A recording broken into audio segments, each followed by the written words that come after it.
Hello, today is Monday, June 2nd. Welcome to episode 459 of Fault Lines, the National Security Institute's podcast that gets you quickly up to speed 3 times a week on the national security and foreign policy debates shaking up America. I'm NSI Senior Fellow Morgan Vigna, and I'm joined today by Deputy Executive Director Martha Miller and NSI Fellow Jessica Jones. So, happy Monday, everyone. Last week and into the weekend, Secretary of Defense Pete Hegseth traveled to Singapore for the Shangri-La Dialogue. The SLD, as it's come to be known, is a conference hosted by the International Institute for Strategic Studies in Singapore and is an annual opportunity for the U.S. Secretary of Defense to provide the latest and greatest on U.S. defense posture in Europe. On Saturday, Hegseth gave his keynote address where he delivered a blunt message to our allies in the region. China is a threat and possibly imminent. Truly groundbreaking. Throughout his speech, Secretary Hegseth discussed China's military buildup, China's possible future invasion of Taiwan, and called on America's Asian partners to spend more on defense. He pointed to Europe, saying that as European countries are starting to get their act into gear and increasing their defense budgets, so too must our Asian partners. Secretary Hegseth also addressed America's own inward-looking shift, essentially saying that we have enough to worry about at home. Beijing, for its part, did not take kindly to this, saying it was the United States that is stoking the flames and creating tension in the region. So, Jessica, let's start with you. China is a threat.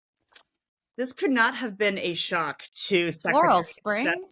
Yeah, right. This could have been a shock to anyone in the audience. This has been a theme throughout multiple administrations, including President Trump's first term.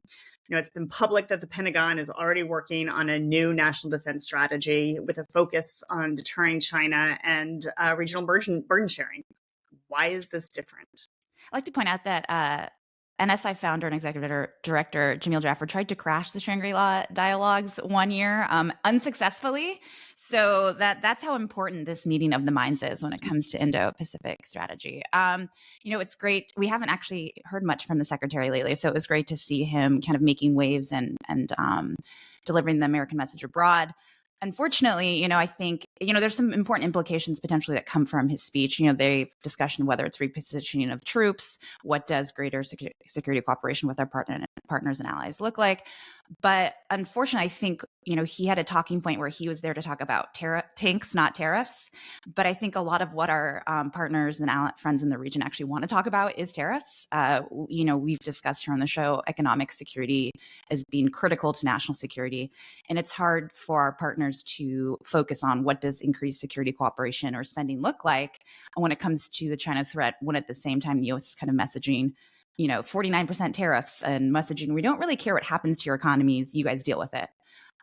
It's both hard on the policy leaders, it's hard on the domestic audiences, like for abroad as they work with the U.S. And so I'm worried about what, can you have a strategy for the Indo-Pacific that doesn't include economic strategy? And at the same time, last week, you had the ASEAN nations meeting with Gulf states and China to discuss greater economic cooperation, right? That's about 2 billion people. That's $25 trillion in GDP amongst those regions. And the US wasn't there, right? And so as they're thinking about an economic architecture that doesn't involve the US, what are the implications for us and for our partnerships? And you see a lot of stories that came out of the dialogues focused on countries not wanting to pick a side, right? They want to remain non-aligned or misaligned when it comes to the US-China competition. And that's probably to our benefit because right now, who knows what side they're actually going to pick, right? If the US is not a reliable, kind of predictable partner. All right. So, Martha, the keynote speech this year opening the conference was French President Emmanuel Macron. I don't know where I got Francois from. You're leaning into the French. You're like, right, really leaning hard this morning. Apologies. French President Emmanuel Macron. Je suis désolé. His speech called for European and Asian countries to form an alliance against what he described as spheres of coercion, presumably a reference to China and Russia, although Jessica Jones may argue the United States as well.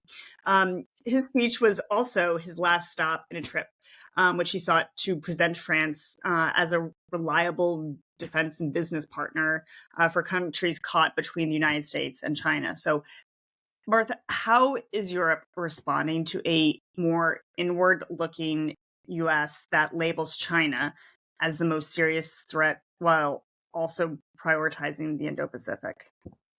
Yeah, look, so I think more and more, Europeans have been growing concerned about China. We as the United States have struggled over the years to persuade our European friends and allies that China is a genuine threat. Huawei is like the perfect example of this, mismatch of concern. Macron actually has been quite the hawk, I think, when it comes to Russia in particular. But I think, his point basically is like, look, the Chinese are engaged in this conflict on the European continent. They've sent, munitions, dual use items, and even people to support Russia's fight. So, at the same time, I think, France has always wanted to have Europe, forge its own path. And funny enough, I think the Trump administration is open to that, right? So, at the same time, France has a robust defense industry, and they like to have contracts just as much as our Lockheed Martins and General Dynamics of the world. So look, I think in some ways this actually is a benefit to the United States. I don't think that this is an anti-American stance. I think it's actually in favor of the systems in place that both the United States and Europe value. So look, I mean, the funny thing is Hegseth is really the one who stole the headline here over the weekend. I mean, I think he got more attention than Macron, but the Europeans, I think, are recognizing more and more that China is indeed a threat. I think this is actually our opportunity to work with them on that, convince them that, Huawei is a poor choice for their communication systems. I think they need to also, step up, which I think they are in Europe, and great if they want to step up in the Indo-Pacific as well. I think that's to our benefit as well, because we will need these allies if this threat indeed is imminent, which I think it is. We will need Europe to step up. All right. Well, that's a wrap. Thanks so much to Kelly Crowley, Taylor Lane, Claude Jennings, and the NSI staff for their help in producing today's episode. Join us on Wednesday, June 4th, for another episode of Fault Lines, the National Security Institute's podcast that gets you smart, fast, and the national security and foreign policy debates shaking up America. Fault Lines is now on the YouTube, so check out our channel for a video of today. That's how Les says it. The YouTube. The YouTube. If you like what you heard or saw, be sure to rate, review, and subscribe.